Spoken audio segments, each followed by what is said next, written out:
So allow me to introduce our presenter for today, this afternoon, to present to the Crime and Terror Nexus, a professor from the Raharatnam School of International Studies from Singapore, our friend, Professor Rohan Gunaratna.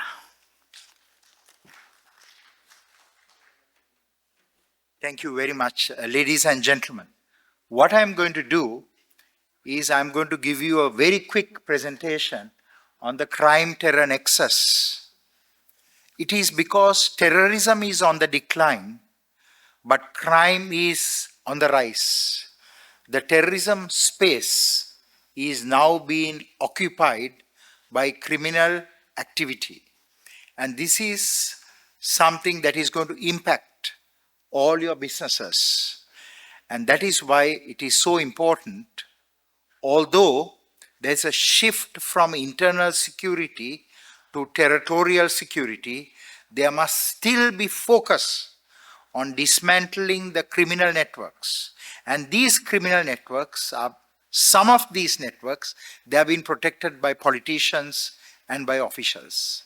So unless Philippines develop the capability to decimate those capabilities, then crime will remain, will grow, but terrorism may also revitalize and revive. Let me very quickly go through the slides. So let's look at just one example. How the cigarettes trade is creating a big impact in terms of taking your taxes away, because we are seeing both counterfeit cigarettes and cigarettes where tax is not being paid in the Philippines. Let's look at just a few examples. In January 2025, confiscation over 9 million illegal tobacco sticks. Right? It's just one case. In December 2023, three Indonesian nationals arrested, again smuggling cigarettes. Let's look at a few more cases. Bureau of Customs conducted a number of seizures. So what we are seeing is there's a constant and a continuous flow of supplies of illicit tobacco and cigarettes into the Philippines. And that is funding some of the terrorists and the criminal activities.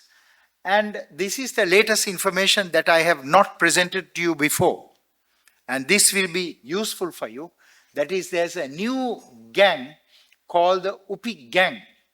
It is the biggest transnational drug trafficking syndicate operating in Malaysia, Indonesia, Australia, and the Philippines. And recently involved in the cigarettes, in the smuggled cigarettes seized in Tawi-Tawi. There's also increase in vapes being smuggled. So we are seeing that the terror nexus, the terror space is being filled by the criminal space. These are the groups that are active, but I want to add, of the Daulah Islamiyah or the Islamic State, the ISIS groups, the group that has survived the most because of the terrain, the topography of Lanao or Ranao, is the Daulah Islamiyah Maute group. And this group has staged and continuously staged attacks, including the Marawi siege. This group is again involved in drugs. I verified this with the Director Intelligence of the Philippine Drug Enforcement Agency based on his research, and with his consent, I like to share with you, Philippine government is also focusing on this group. Let me also share with you, although Abu Sayyaf has diminished in strength, size, and influence, we are seeing again this group is subsisting because of the criminal network. But let's very quickly look at a few instances where we have irrefutable evidence how ASG and other groups involved in terrorism were doing criminal activity, including cigarettes. Even MNLF was involved. And this is the cigarette exporters, the Indonesian cigarette exporters. What is important is that Indonesia itself admitted about the taxation issue. So there's a lot of cigarettes coming here without them being taxed. That means you're losing revenue. So these are the different brands involved in smuggling of illicit cigarettes to the Philippines. And these are the Indonesian cigarette export vessels in 2021 versus the number of trips made to the Philippines. So there is a need for very close cooperation and collaboration between Philippines, Indonesia, Philippines, Cambodia, Philippines, Myanmar, Philippines, Malaysia, and other countries. Let's look at the growth in cigarette exports from Indonesia. Very significant. Indonesian cigarette exports reached US dollars 855 million with a volume of 91,000 tons in 2021. And then again continues to expand. So the trade minister mentioned that there was a difficulty in exporting domestic cigarette products to foreign countries. Bilateral agreements allow for easier export of domestic commodities to countries in the agreement. Mentions that a large number of workers in companies that produce cigarettes, including tobacco farmers and clove farmers. Emphasis on importance of these workers. Without these workers, cigarettes would be only imported. So this demonstrated the hassle. But let us look at the attempts to smuggle, very significant. Let us look at government response. So military and police, they're very good, but there's a very tiny percentage that is corrupt. That is where we have to work on. So this will require great effort right from the top of government and down the chain. Let's look at also what the Indonesian media has said. The Minister of Finance promised facilities like postponing payment of excise stamps for cigarette companies.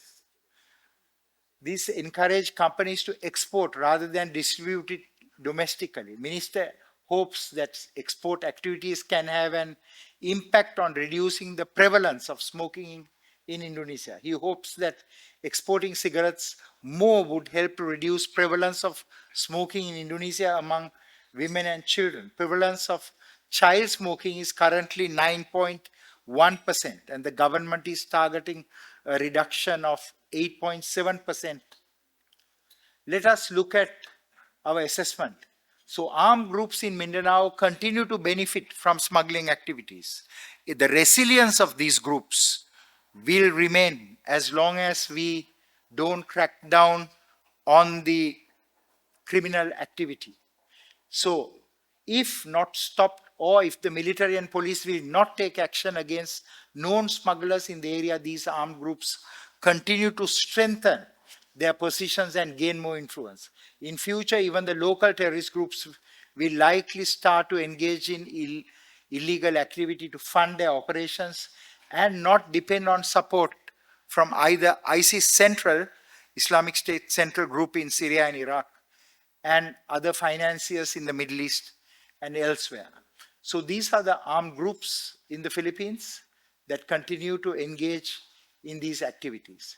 Let us look at some of the local groups that I mentioned, and let us look at the nexus, and let us look at how Marawi siege involved not only funds they received from overseas, but also from criminal activity. And let's look at how the ASG itself has even marijuana plantations found in Sulu.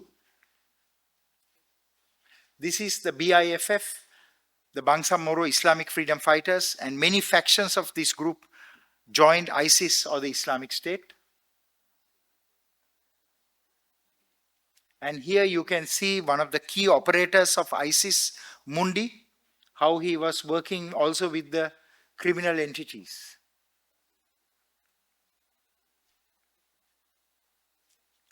So these are examples of financial support for ISIS. And let me make just a few concluding remarks. One is that both crime and terror coexist, especially the Western Mindanao region is of concern. And what is important as Southern Mindanao, Western Mindanao stabilizes, that government focuses on eliminating the criminal nexus. So our assessment is that the security situation will stabilize, stability will grow, but it is conditional on criminal networks being dismantled. And if we don't do this, there's a probability that terrorism will once again re-emerge. So these are the recommendations. I'm not going to go through the recommendations because the conference organizer will share this presentation with you. You can always ask my colleagues at Protect to share this presentation with you.